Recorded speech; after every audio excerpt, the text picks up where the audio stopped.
finished my lesson for next week. It's our last week of school, and I'm going to try to take it easy on the kids, and they know I love donuts and coffee. So next week they're going to do lessons on donuts and coffee. So this is the Google slide, and I'm going to show you how it works I'm on my phone right now, so this is how it would work if they were on an iPad, or they could do it from their phones.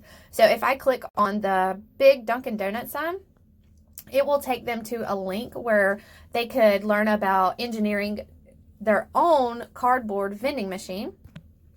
And then, so if they click on the flat Miss K that has my actual face on it, it will take them to play a quizzes game about me, and they can see who knows me the best. And then, let's see, what else do we have on here? This, if they click the cash register, takes them to a YouTube video on how an electronic point of sale system works. If they go back, if they click the lights, it'll take them, one is the history of electricity, and then the other one is how a light bulb works. If they click on the chairs, it teaches them why it's good for your body to sit up and have good posture in a chair. If they click on the bags of coffee at the cash register, it teaches them it teaches them why there's that hole in the bag of coffee and what the purpose is.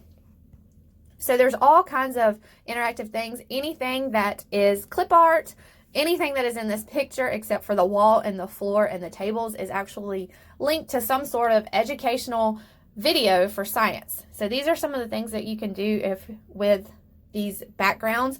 I did not create the background. This is one of those that I got from that Facebook group that I was talking about joining. So you can go and you can do all kinds of creative things with these Bitmoji backgrounds and interactive activities. So here's what it looks like if they're doing it from their computer. You just send them a copy of the Google Slides presentation, and then I'm going to tell them to put it in present, and then just click around and explore the activities. I'm going to have them just watch one video a day, and then open up they can either put it on another slide, their answer, or a Google Doc and attach it to the assignment in Google Classroom, and just have them watch a video and then tell me 1 or 2 facts that they learned from it. So here, again, if they click the Dunkin' Donuts, it will take them to the YouTube video. I'm going to try to show you a couple other things I've got on here. This one is if they click any of the iced coffees, it will take them to a video that why does cold brew coffee taste better and a little bit sweeter than warm coffee. One of these will actually teach them, this is why is a donut called a donut. So some of these are just fun facts. One of them is the chemistry of cooking cupcakes and donuts. This one will take them to that. And then this one is how to create your own baked donuts for kids.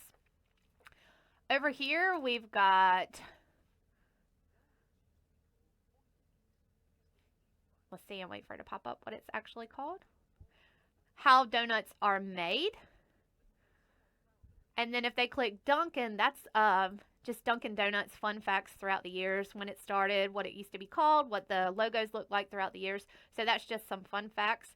This one is actually a Starbucks science experiment YouTube video on how coffee is filtered and how that impacts the taste of it. I haven't figured out what I'm going to do with this one yet, but I will do another fun fact sort of thing with Miss K just at the end of the year. A fun thing to do. So again, these, I didn't show you these videos, but one of them takes you to a Dr. Binock's history of the invention of the light bulb. So there's a lot of different science activities that they can do in this little Dunkin' Donuts restaurant lesson.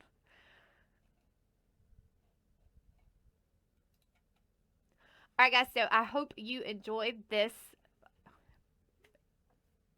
Dunkin' Donuts experience. I don't know what you call it, but I'm actually going to link the one I created below. You can create your own copy of it, and then all you have to do is take my Bitmojis out and add your Bitmojis. So this is really great for a quick science lesson that's at home and just something fun for the kids to do. It's the end of the year, and we've got to get excited about something. This is crazy right now. So thanks for watching.